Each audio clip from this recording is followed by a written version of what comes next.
At Christmas, my wife left me and our baby to fly to Paris with her wealthy boss. I thought my life was over that night, until a stranger in a luxury suit knocked on my door and said, "You're my son." My world turned upside down. It had been a cold December evening when everything changed. I was sitting on the couch, the faint hum of the refrigerator and the soft crackle of the fire the only sounds in the house.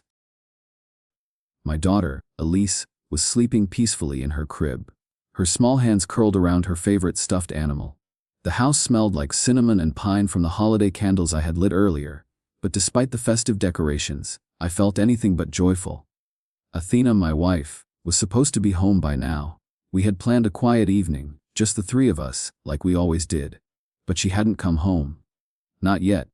I checked the time for the 10th time. It was almost midnight. A sinking feeling weighed on my chest. Athena had been distant lately, always on her phone, always distracted. I tried to ignore it, to push aside the nagging doubts that kept creeping into my mind. She had been working late more and more at Slade Energy, and I convinced myself that it was just her job. She had dreams, aspirations that I couldn't give her, but something had changed. Then the doorbell rang. I wasn't expecting anyone, not at this hour. I stood up, my legs stiff from sitting too long, and walked to the door. The feeling in my stomach intensified. When I opened it, a man stood before me. He was dressed in an expensive dark suit, his silver hair combed back neatly, his eyes sharp and calculating. He carried himself with the confidence of someone who had never been told. No, he didn't waste time with pleasantries.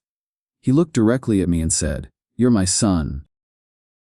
For a moment, I stood frozen, staring at him, unable to process what he was saying. The words seemed to echo in my ears, but nothing made sense. I had no idea who this man was or what he meant by those words. All I could think was that he had the look of someone who wasn't joking. "My name is Randolph Slade," he continued, stepping inside without waiting for permission. "I've been searching for you for 35 years. My mind was racing, trying to make sense of what he was saying. "You've got the wrong house," I said, barely finding my voice. "I'm not your son. I don't even know who you are." But he wasn't deterred. "I'm not mistaken," he said calmly. "You are Tyler Beckett, my son, the son I lost many years ago." I felt a chill run down my spine as he spoke. Something about him seemed familiar, but I couldn't place it. His eyes, the way he carried himself, it was as if he knew me, like he had been watching me for years. But I hadn't seen him before in my life. I glanced over my shoulder at the empty living room, at the warmth of the Christmas tree, the soft glow of the lights. Everything felt out of place, like I had stepped into some twisted version of reality. My whole world was suddenly teetering on the edge. "I don't understand," I whispered, my mind spinning. "What are you talking about? How could I be your son?" Randolph took a deep breath, his gaze softening. "It's a long story, Tyler. But it's the truth. You were kidnapped when you were just 2 years old, and I've spent my life searching for you." I stumbled back, the weight of his words pressing on me like a heavy fog. "Kidnapped? What? No, that can't be true. My parents, I stopped myself, shaking my head. This couldn't be happening. I had a family. I had memories, even if they didn't always make sense, but none of this made any sense." Randolph looked at me, his face filled with something I couldn't place, sadness, regret, maybe even hope. "I've come to find you, Tyler. And I want you to come with me. We have much to talk about. But first you need to know the truth." I wanted to argue. I wanted to tell him that he was insane, that this was all some sick joke, but I couldn't find the words. Everything inside me was screaming to close the door, to end this madness. But I didn't. I just stood there, unsure of what to do next. The man in front of me wasn't just a stranger. He was someone who claimed to be my father, someone who had been searching for me for more than 30 years. And as I stood there, holding the door open, I realized something.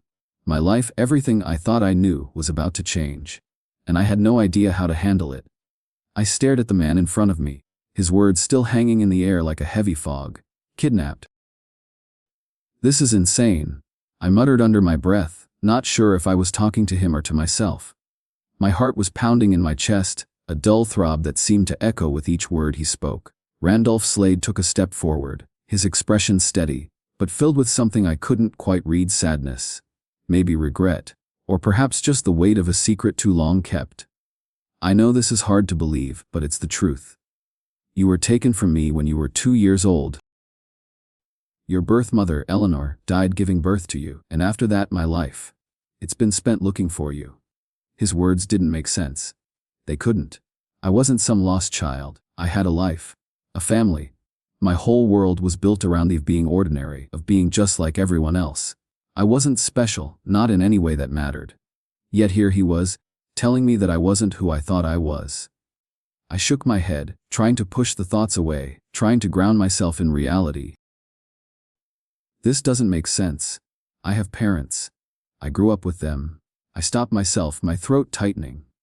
How could I even begin to explain the depth of what I was feeling?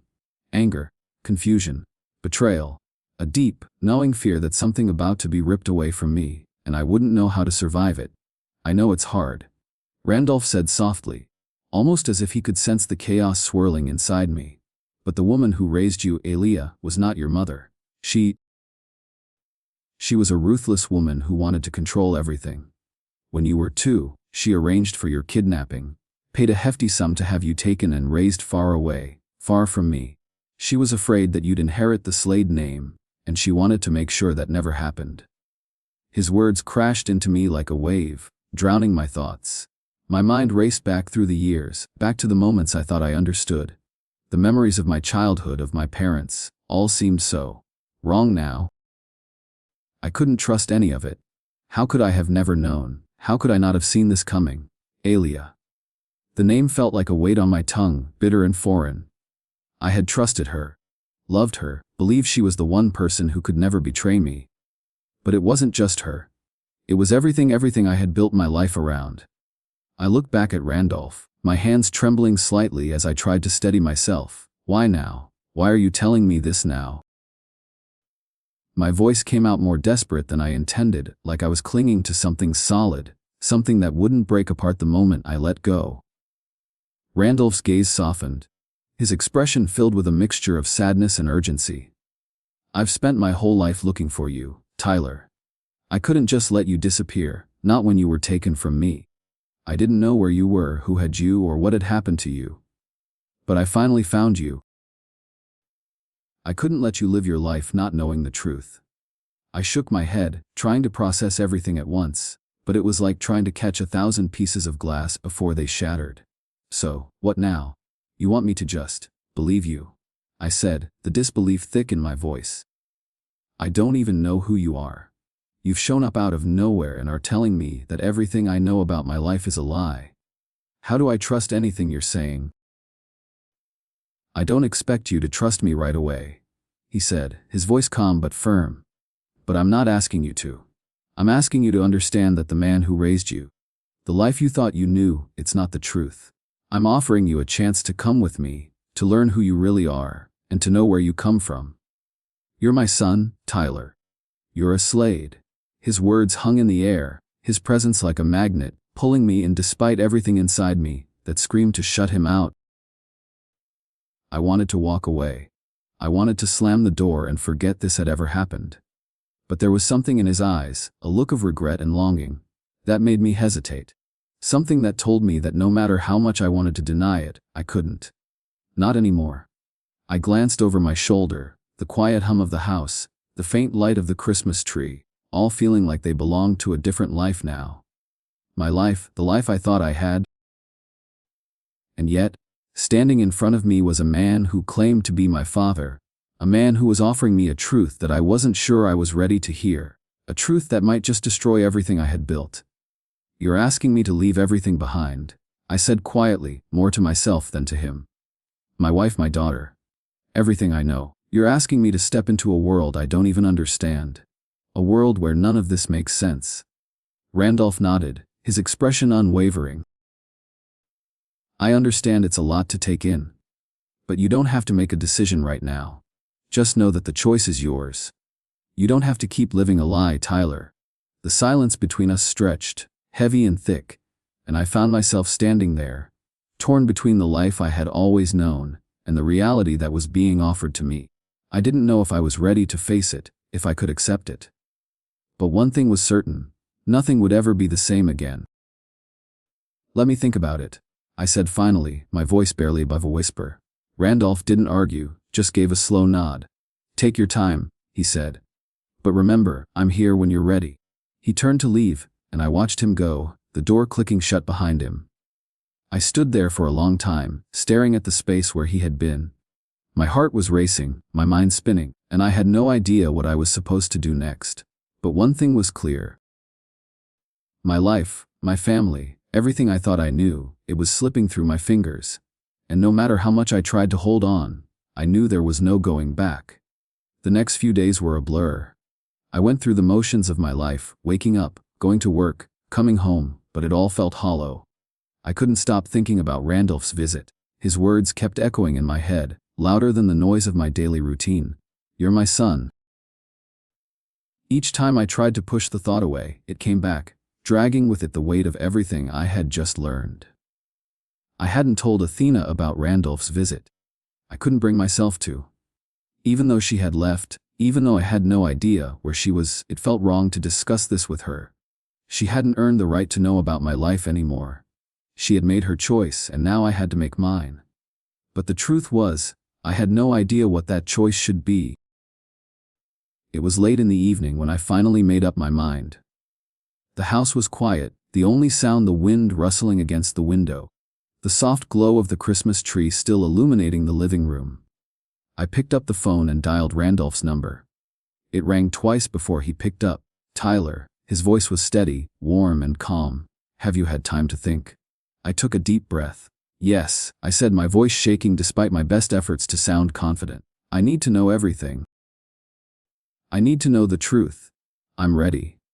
There was a pause on the other end of the line, and then Randolph spoke again, his tone gentle but filled with a kind of quiet excitement. I'll be there soon. I hung up and stood in the middle of the room, my thoughts a whirlwind. This was it. I was stepping into a world that I hadn't known existed, and I had no idea what it would mean for me. The life I had known with Athena and Elise seemed like a dream now.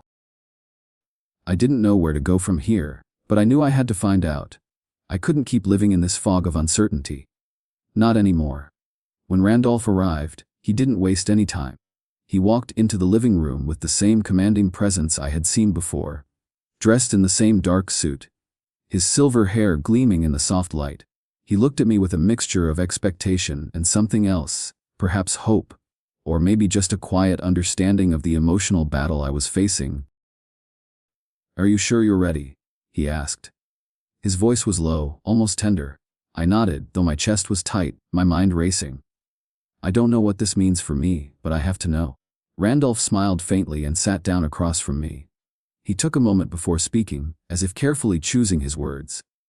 I've spent 35 years trying to find you, Tyler. I never gave up. I knew I had to get to you, no matter what. When I learned you were living here, working at a supermarket, I couldn't believe it. I wanted to reach out to you sooner, but I had to make sure you were ready. I swallowed hard, trying to hold back the flood of questions that threatened to spill out. How did you find me? How did you know it was me? He looked at me with a kind of sadness in his eyes, as if he were reliving a painful memory. I hired private investigators, searched through every possible lead. Your adoptive parents.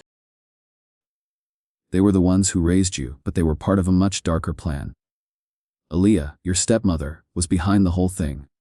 She arranged your kidnapping, paid to have you taken away so she could secure Griffin's place as the only heir to the Slade fortune. I felt my heart drop. The pieces were starting to fall into place. But the picture they were forming was nothing like the one I had imagined for myself. So, all those years, they weren't my parents. Randolph shook his head, his face filled with regret. No, Wayne and Patricia Beckett were never your real parents. Aaliyah paid them a large sum to raise you as their own. They never told you the truth because they were bought to keep you hidden. Your real family. Your mother, Eleanor. She died giving birth to you. And I, Tyler, I've spent my life trying to find you. I sat back in the chair, my head spinning. This wasn't just some bad dream, this was real. I had been lied to my entire life, and everything I thought I knew about who I was had just been ripped away. Why didn't you come sooner? I asked, my voice thick with emotion. Why didn't you come for me when I was a kid? Randolph's face softened, his eyes filled with a deep sorrow. I tried, Tyler. I searched every day for you. But Alia was too clever. She made sure you stayed hidden, and when you were found, I couldn't just walk in and claim you as my son. I had to wait until you were ready to know the truth. I took a deep breath, trying to make sense of everything. It felt like the ground was shifting beneath me, like my entire life had been a lie. So, what now? What do I do with all of this? Randolph leaned forward slightly, his gaze intense. You have a choice, Tyler. You can stay in this life, the one you've built here, or you can come with me. You can learn about who you really are, about the family you've never known. You can choose to be a part of something bigger than you've ever imagined. I felt a wave of fear rise in my chest. I was torn between two worlds, the life I had known and this new, unfamiliar reality that was being offered to me. Could I leave behind everything I had built? My life with Athena, my daughter, everything that I had fought to hold on to. I didn't have the answers, but I knew one thing: I couldn't stay in this limbo anymore. I had to know the truth, even if it meant stepping into a world that terrified me. I'll come with you, I said quietly, the words feeling heavy as they left my lips. Randolph's expression softened, a small smile tugging at the corners of his mouth. Good, he said. We'll take this one step at a time together. And for the first time in days, I felt a flicker of hope, a tiny spark of something new, something that could lead me out of the darkness and into the light. I just didn't know what that would look like yet. The days after I made the decision to follow Randolph into this unknown life were the longest of my existence. I kept replaying everything in my head, trying to make sense of it all. I wanted to believe that this was the right choice, but the uncertainty gnawed at me like a constant ache in my chest. I couldn't stop thinking about Athena, about Elise. They were my family, the ones I had built my life around. How could I just walk away from them? But every time I tried to picture staying in this life, the one that felt safe and familiar, it felt smaller, more suffocating. The weight of everything that had been hidden from me started to feel heavier. I had to know the truth. I had to see for myself if I could belong to this new world that Randolph was offering me. I met him the next day in the city. It was cold, the wind sharp against my face, but I hardly noticed the chill. My mind was a storm of conflicting emotions. Randolph was waiting for me by his black limousine, standing tall in his tailored suit, the kind of clothes that made him look more like a powerful figure in a movie than someone I might call father. You're ready? He asked as I approached. I nodded, my throat tight. I don't know, but I have to be. He smiled, though it wasn't the kind of smile that reassured me. It felt more like a smile of someone who knew something I didn't, someone who had been waiting for this moment for years. I understand, he said softly, and I won't push you. But know this, everything will change from here on out. I climbed into the limousine beside him, the plush seats unfamiliar and cold. The car was sleek, the interior polished and pristine, like the world I was about to enter. Randolph gave me a brief glance before turning his attention to the road ahead. The city passed by in a blur of tall buildings and flashing lights, but I felt removed from it all, like I was watching someone else's life. Randolph broke the silence after a few moments. You'll be meeting some important people today. Your family, they know who you are now, and they're waiting for you. I didn't know what to say. Meeting my family, what did that even mean? The idea of stepping into a room full of strangers who somehow shared my blood terrified me. I had no idea what to expect. I looked at Randolph, my hands clenched in my lap. What am I supposed to say? What am I supposed to do when I meet them? Just be yourself, he said. Don't worry about impressing anyone. They already know about you. You're not a secret anymore. His words didn't offer the comfort I needed, but I nodded anyway. I felt like a child, like I had no idea what I was walking into, but I had to go. I had no choice. It was the only way forward. The car pulled up to a massive building, a towering structure that looked more like a fortress than a home. It was sleek, modern, with walls of glass that reflected the sky above. My heart skipped a beat as I looked up at it. This was the Slade estate, the place I would have called home if everything hadn't gone so horribly wrong. I stepped out of the limousine, my legs feeling heavy, like I was walking through a dream. Randolph led the way, his steps sure and confident, but I couldn't shake the feeling of being an outsider, someone who didn't belong here. We entered through a grand front door, the kind that looked like it belonged in a palace. Inside was just as magnificent: marble floors, towering ceilings, and walls lined with expensive art. I felt small, like a pebble in a room full of diamonds. Randolph took me through a long hallway to a grand dining room, where a group of people sat at a long, polished table. They all turned to look as we entered, their eyes curious, some guarded, others filled with expectation. I had no idea who any of them were, but I could feel their gaze on me, sizing me up.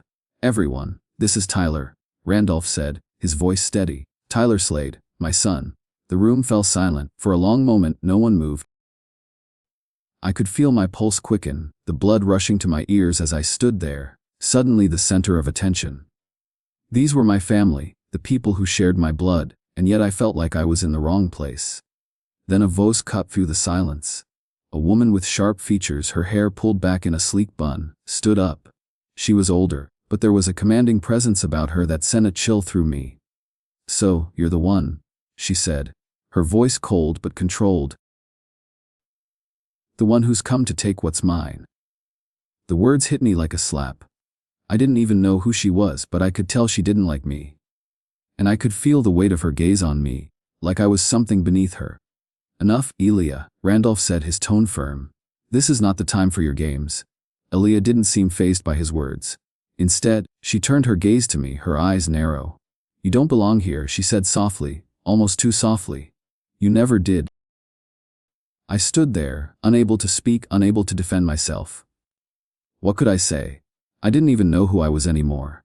I wasn't sure if I was the person Elia thought I was, or if I could ever truly fit into the life Randolph was offering me. "Let's not make this harder than it needs to be," Randolph said, his voice sharp. "Tyler is here to be part of this family. He's not here to take anything from anyone." Elia didn't respond, but I could feel the tension in the room. The others at the table were silent, watching the exchange like it was some sort of spectacle. I couldn't take it anymore. I turned to Randolph, my voice shaky. "I don't know what I'm doing here," I admitted, the words tumbling out before I could stop them. "This isn't my world. I don't belong here." Randolph's expression softened. "Tyler, you've always belonged here. You just didn't know it." His words didn't offer the comfort I needed, but they were the only thing I had. I had to hold on to them, to the hope that maybe, just maybe, this could be my new beginning. But as I stood there, surrounded by strangers who were supposed to be my family, I couldn't help but wonder if I had just made the biggest mistake of my life. The dinner continued in an uneasy silence. Elia, still glaring at me from across the room, didn't speak again, but her eyes never left me. It felt like every part of me was under a microscope, every movement, every breath scrutinized. I tried to focus on Randolph, who sat beside me, but even his presence didn't make the weight of the room feel any lighter. The others at the table were no better. Some of them tried to engage in small talk, asking polite questions that felt more like tests than conversation. I answered as best I could, but the disconnect between us was obvious. I was no longer just a supermarket worker from Nebraska. Now, I was something else, something that didn't quite fit into their world. "Tell us about your work," one of them, a man in his early 40s, asked. He had a sharp jaw and eyes that didn't miss anything. "You said you worked in a supermarket." I nodded, feeling the weight of his words. "Yeah," I said quietly. "I've been a stock clerk for years. It's not glamorous, but it pays the bills." He smiled, but it was thin and patronizing. "Must be quite a change for you then. From the supermarket to the Slade estate." The implication was clear. I wasn't supposed to belong here, and they all knew it. I could feel my heart beating faster, the pressure building inside my chest. "Yeah," I muttered, looking down at my hands. "Quite a change." Randolph put a hand on my shoulder, a reassuring touch, but I wasn't sure it helped. "Tyler is adjusting," he said, his voice calm but firm. "It'll take time, but he's a part of this family now." I wanted to believe him, I rarely did. But the truth was, nothing felt real. My entire life, the world I had built, was slipping away, and in its place this strange, foreign world was being forced upon me. The meal dragged on, the conversation shallow, everyone too careful to ask anything too personal. I found myself wishing it would end, that I could escape to a place where everything wasn't so complicated. But as the night wore on, I couldn't shake the feeling that I was sinking deeper into a life I wasn't ready for. When the last course was served, a rich dessert that I couldn't even pronounce, I could hardly focus on it. All I could think about was the way Alia had looked at me earlier. Her disdain was clear, and it was hard to ignore the weight of her judgment. She hadn't spoken to me since, but I knew she was still watching me. I was nothing more than an obstacle to her, a reminder of the past she wanted to bury. As dessert was cleared away, Randolph turned to me with a more serious look. "Tyler, I know this is overwhelming," he said softly, "but you need to understand that we're family. We've waited a long time for you to come back to us." I met his eyes, feeling a lump form in my throat. "I don't know how to be part of this family," I confessed, the words tumbling out before I could stop them. "I don't know if I even belong here." His gaze softened, and for the first time I saw a hint of vulnerability in him. "You do, Tyler. You always have. It's just going to take time. But you don't have to do it alone." I swallowed hard, trying to push down the wave of emotion that threatened to overtake me. The truth was, I felt like I was drowning. The more I tried to keep my head above water, the more the wave everything, my past, my present, my future, pulled me down. I forced a smile, but I knew it didn't reach my eyes. "Thanks," I said quietly. "I'll try." Randolph nodded, giving my shoulder a reassuring squeeze before standing up. "Come on. There's someone else I want you to meet." I followed him down a long hallway, the walls lined with expensive paintings, the floor polished to a mirror, like shine. Every step felt heavier than the last, my anxiety mounting with each passing moment. We arrived at a small sitting room, where an older woman sat by the fire. She was elegant, her silver hair perfectly styled, her face calm and composed. She looked up as we entered, and a soft smile appeared on her lips. "Tyler," Randolph said, his voice filled with pride. "This is your grandmother, Eleanor." The name hit me like a wave, and for a moment I stood frozen in the doorway. I had heard about Eleanor, of course. She was the woman I had never known, the one who had died giving birth to me. But to see her now, in this room, it felt surreal. She was the reason all of this, the Slade family, this new life existed. I stepped forward cautiously, unsure of what to say, unsure of what to feel. "Hello," I said, my voice hoarse. Eleanor stood and walked toward me, her movements graceful and deliberate. She took my hands in hers, and for a moment, I felt something shift. There was a warmth in her touch, a quiet strength that made me feel like I wasn't completely lost. "I've waited a long time for this moment," she said softly, her voice rich with emotion. "I'm so glad you're here, Tyler." Her words felt like a balm to my weary soul, but the uncertainty still lingered. I wanted to believe her, wanted to believe that I belonged here. But the truth was, I didn't know how to. This world was so different from the one I had known, and every step I took felt like I was walking on unfamiliar ground. Still, for the first time since I had arrived, I felt a flicker of something, hope, maybe. A small seed of it, deep inside. I wasn't sure where this journey would take me, or if I could ever truly be part of this family. But as I stood there looking at Eleanor, I realized that maybe, just maybe, I could find a way forward. But it would take time. And the road ahead wasn't going to be easy. The days after meeting Eleanor were a blur of surreal moments. I kept replaying everything in my head, over and over, but each time, I came up with more questions than answers. I was still trying to understand my place in all of this. The family I never knew I had. The world that had been hidden from me for so long. But nothing felt real, not even the family dinner that night, where I was introduced to more distant relatives, all of them polite, but distant. Every word felt like it was being spoken from a distance, as though I wasn't truly part of the conversation. I had agreed to stay for a while, to see if I could make sense of this new life. But the weight of the situation only seemed to grow heavier with each passing day. The more time I spent here, the more disconnected I felt from life I had left behind. I hadn't spoken to Athena since she left, and the silence between us was deafening. I still couldn't shake the image of her with Griffin, kissing under the rain, abandoning me for a life I couldn't give her. I spent most of my time at the estate in my room, staring out of the window at the sprawling grounds below. The view was incredible, the gardens lush, the estate pristine. But the beauty felt hollow, like an illusion. Every corner of the house seemed to whisper of a life I wasn't part of, a life that wasn't mine. I had to remind myself that I wasn't just some visitor, that this place was my birthright. But the idea of claiming it, of truly belonging here, seemed impossible. One afternoon, I found myself sitting with Randolph in the study. It was quiet in there, save for the ticking of an old clock on the wall and the faint rustling of the wind outside. He was seated at his desk, his face thoughtful, his hands steepled as he looked over a stack of papers. I stood by the window, my thoughts drifting between the life I had lost and the one that had been offered to me. "Tyler."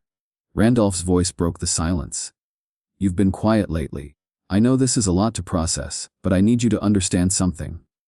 I turned to face him, my stomach tightening at the seriousness in his tone. "What is it?" He looked at me, his eyes searching. "This family is yours. This estate, the legacy, it's all yours. I won't push you to take it, but I won't let you walk away from it either. You belong here, Tyler. And it's time for you to take your place." His words hit me like a wave. I could feel the weight of them pressing down on me, but I couldn't find the strength to respond. I wasn't sure I could take my place here, not after everything that had happened. How could I possibly fit in? How could I stand in front of people who saw me as an outsider, a reminder of everything they had tried to bury? "I don't know if I can do this," I said quietly, my voice strained. "I don't know if I can be what you want me to be." Randolph's expression softened. "I'm not asking you to be anything you're not, Tyler. I'm asking you to be yourself, the person you've always been. You're not here to fill anyone's shoes. You're here because you're my son. And that's enough." I swallowed hard, trying to push down the lump in my throat. I wanted to believe him, wanted to believe that this was my chance to rebuild my life. But everything felt so overwhelming, so foreign. The world I was stepping into wasn't the world I knew. It wasn't the world I had built with Athena and Elise. This was something different, and I wasn't sure I was ready for it. "What if I fail?" I asked, my voice barely above a whisper. Randolph leaned back in his chair, his gaze steady. "Failure is part of life, Tyler. But that's not what matters. What matters is that you keep going, that you keep fighting for what's yours. You're not alone in this. We're family, and I'll be here to help you every step of the way." I wanted to believe him, more than anything. But the fear was still there, gnawing at me. What if I wasn't strong enough? What if I wasn't enough to live up to their expectations? Before I could respond, Randolph stood up, walking over to where I stood by the window. "I know you're scared," he said quietly, placing a hand on my shoulder. "But you're stronger than you think. And no matter what happens, you'll always have a place here. You'll always be my son." His words were like a lifeline, but the weight of them still hung in the air. I nodded slowly, unsure of what to say next. I wasn't ready for this, but I didn't know if I had a choice anymore. Later that night, I found myself sitting alone in my room, staring at the phone in my hand. I hadn't called Athena. I hadn't even tried to reach out. Part of me knew it was pointless, that there was no going back to what we once had. But the other part of me, the part that still loved her, couldn't let go. I wondered where she was now, what she was doing with Griffin. I couldn't help but feel betrayed, not just by her, but by everything I had built with her. The life we had was a lie, and the truth, no matter how painful, was something I had to face. I placed the phone down on the table, my fingers lingering on the edge. It was time to let go. I had to move forward, no matter how much it hurt. The next day, Randolph took me on a tour of the estate, introducing me to more members of the family and their staff. Everyone was polite, but there was a sense of distance in the way they looked at me. I wasn't just new to this world, I was a reminder of the past, of a secret that had been buried for too long. But with each step, with each conversation, I started to feel something shift inside me. I couldn't explain it, but something in me was starting to believe that maybe, just maybe, I could belong here, that maybe I wasn't as lost as I felt. By the time we returned to the main house, the sun was setting, casting a warm glow over everything. I stood outside for a moment, looking out at the vast estate, the sprawling gardens, and the mansion behind me. For the first time since I arrived, I didn't feel completely out of place. Maybe this was the beginning of something new. But as I turned to head back inside, I couldn't shake the feeling that there was more waiting for me here. more challenges, more pain. I wasn't sure if I was ready for it, but I knew I had no choice but to face it. The storm wasn't over, it was just beginning. The days passed by slowly, each one a reminder that my world was no longer mine. The estate, with its grand halls and pristine gardens, felt more like a museum than a home. I spent my mornings with Randolph, learning about the family business, the ins and outs of Slade Energy, but none of it felt real. My mind was always elsewhere, drifting back to the life I had left behind, the life with Athena and Elise, a life that now seemed like it belonged to someone else. One afternoon, as I sat in the library, trying to focus on a stack of papers Randolph had given me, I couldn't shake the feeling that something was wrong. It wasn't just the world around me, it was something deeper, something that gnawed at my soul. I had barely heard from Athena since the day she left, and every time my phone buzzed, my heart skipped a beat, but it wasn't her, it was just work emails, calls from the staff, or Randolph checking in. Still, I couldn't escape the thought that she was out there somewhere, living the life she had chosen. And I was here, drowning in a world I didn't know how to navigate. It was late in the afternoon when Randolph came to find me. I had been staring out the window, watching the distant horizon, when I saw him approaching. His expression was serious, his brow furrowed, and something in the way he walked told that something was about to change. "Tyler," he said as he stepped into the room, his voice calm but heavy, "we need to talk." I looked up, meeting his gaze. "About what?" "There's been some news," he began, his tone measured. "Elia, she's not giving up." I felt a chill run down my spine. Elia. I had known she wouldn't just fade into the background, but hearing her name spoken like that, with such finality, made my heart race. "What do you mean?" I asked, my voice tight. Randolph sighed, sitting down across from me. "She's making moves behind the scenes. She's been spreading rumors, trying to discredit you, trying to turn the family against you." My chest tightened. I had always known Elia was ruthless, but to hear that she was actively plotting against me made my blood boil. She wasn't just trying to take what was mine. She was trying to erase me, to make sure I never truly belonged. "Why now?" I asked, frustration lacing my voice. "Why is she doing this?" "Because you're a threat," Randolph said simply. "You're the heir. You're the son she never wanted anyone to know about, and now you're standing in her way." I clenched my fists, trying to push down the surge of anger that threatened to overwhelm me. I don't even know how to fight back. "I don't know what I'm doing here." Randolph studied me for a long moment before speaking again. "You're stronger than you think, Tyler. This family, this legacy, it's yours. But Elia won't stop until she's taken it all away from you. She'll do whatever it takes." I ran a hand through my hair, trying to make sense of it all. I had walked into this world thinking I could just take my place. But the more I learned, the more it felt like I was being dragged into a battle I didn't understand. My heart ached for the simplicity of my old life, the quiet mornings with Athena, the laughter of Elise, but those days were gone, and now all I had was this tangled mess of power, deceit, and betrayal. "I can't keep pretending like I'm okay," I muttered, my voice low. "I don't belong here. I'm not ready for this."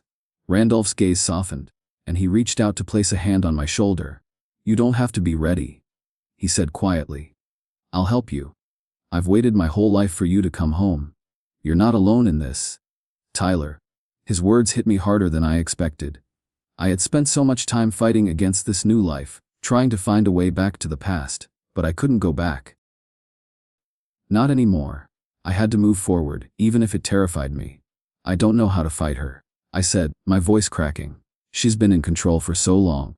I don't know if I can take her down." "You don't have to fight alone," Randolph replied, his tone firm. "We'll fight together. Elia thinks she has the upper hand, but she's wrong.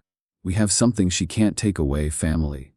And that's stronger than anything she can throw at us." I nodded, though doubt still lingered in the back of my mind. The weight of the situation was too much to bear alone, and yet I knew I had no choice but to face it. I had to stand up, not just for myself, but for the family that had been stolen from me. "You're right," I said, finally finding some semblance of resolve. "I won't let her take everything. I'll fight for this, for you, for Elise, for everything that's mine." Randolph's expression softened, and he gave me a small, approving smile. Good. That's the first step. The rest will come. I wasn't sure how to fight back or what the next steps would look like. But one thing was clear, I wasn't going to let Aaliyah win. I had a family now, one that wasn't going to turn its back on me. And no matter how hard the road ahead seemed, I was going to fight for my place in this world. As I stood up, ready to face whatever came next, I felt a strange sense of determination settle inside me. It wasn't the same hope I'd had before, but it was something stronger. A will to survive, to rebuild, to reclaim what had been taken from me. The storm wasn't over, not by a long shot, but for the first time since all of this began, I was ready to face it head on. The weeks that followed were a blur of tension and adjustment. I had made a choice to fight back, to stand firm against Aaliyah's manipulations, but the battle was far from over. Each day it slayed energy, I faced new challenges. There was an undercurrent of suspicion that followed me wherever I went, whispers behind my back, glances that lingered a little too long.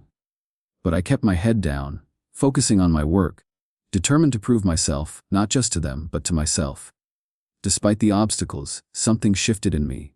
The more I pushed through the challenges, the more I felt like I was finding my footing in this unfamiliar world. I wasn't just the supermarket clerk from Nebraska anymore. I was becoming a part of the Slade legacy, not because I wanted to inherit it, but because I needed to. This was my chance to carve out a future that was truly mine, and I wasn't going to let Aaliyah, or anyone else, take it from me. It was during one of the late nights at the office, when the building was nearly empty and the only sound was the hum of the fluorescent lights above, that I saw him again, Griffin. The first time I had met him, he had been cold, distant, almost. But now, he looked different. His face was drawn, his eyes tired, and there was something about him that seemed broken. He stood in the doorway of my office, his posture rigid, as though he was about to say something he had been holding back for a long time. "Tyler," he said, his voice hesitant. "Can we talk?" I looked up from the stack of reports in front of me, surprised. "What's on your mind?" Griffin stepped into the room, his hands shoved deep into the pockets of his suit jacket. For a moment, he seemed to struggle with his words. I could tell he wasn't used to being vulnerable, not with anyone, least of all me. But something had changed in him. Maybe it was the weight of everything that had happened, the family drama, the company's future. It was hard to say. "I've been a jerk," he said finally, his voice low. "I know it, the way I treated you, Athena, everything. I was just angry at you, angry at myself. I didn't know how to handle this, handle everything. I didn't know how to respond." Part of me wanted to tell him that his apology didn't matter, that he didn't deserve to be forgiven. But another part of me saw the pain in his eyes, the sincerity in his voice, and I couldn't help but feel a flicker of empathy. This wasn't the man who had mocked me at the family dinner or belittled me in front of everyone. This was a man who was finally facing the consequences of his actions. "You don't have to apologize," I said quietly. "But it's not just about me. You need to make things right with the rest of the family too, especially with Dad." Griffin nodded, his expression somber. "I know, I've already started talking to him. I don't know how to fix everything. I made so many mistakes." We stood there in silence for a moment, the weight of the conversation hanging between us. For the first time since I had met him, I didn't feel the hostility, the competition, the bitterness. It was as if he had finally understood the damage he had caused, not just to me but to everyone in the family. And maybe, just maybe, that was a start. "Look," I said, breaking the silence. "We both know this isn't going to be easy. You're going to have to work hard to earn back people's trust. But I think you can do it. You don't have to be your mother's puppet anymore." Griffin met my gaze, a flicker of something, guilt, regret, maybe even hope, in his eyes. "Thanks," he said quietly. "I'm going to try. I don't expect forgiveness, but I'm going to try." I nodded, feeling a strange sense of closure settling over me. This was the beginning of something new, not just for me, but for Griffin as well. We might never be close, but we didn't have to be enemies anymore. There was room for growth, for change. The next few days were a whirlwind.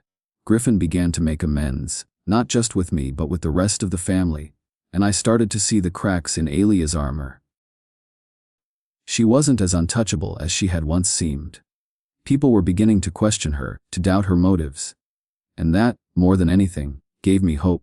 But even as the family dynamics began to shift, the tension in the air was palpable. Alia wasn't going down without a fight. She continued to scheme, continued to manipulate, but her efforts were starting to crumble. She was losing her grip, and I could feel it. One night, after a long day at work, I sat alone in my apartment, the city lights casting long shadows across the room. I held Elise's drawing in my hands, the crayon scribbles she had made earlier that day, and for a moment, everything seemed so clear. No matter how hard Elia fought, no matter how much she tried to tear this family apart, I had something she would never understand. I had love, loyalty, and the will to fight for what was mine. I couldn't change the past, but I could shape the future, and for the first time in a long time I felt a sense of peace. I had fought for this. I had earned my place, the storm had passed, and now I was ready to face whatever came next,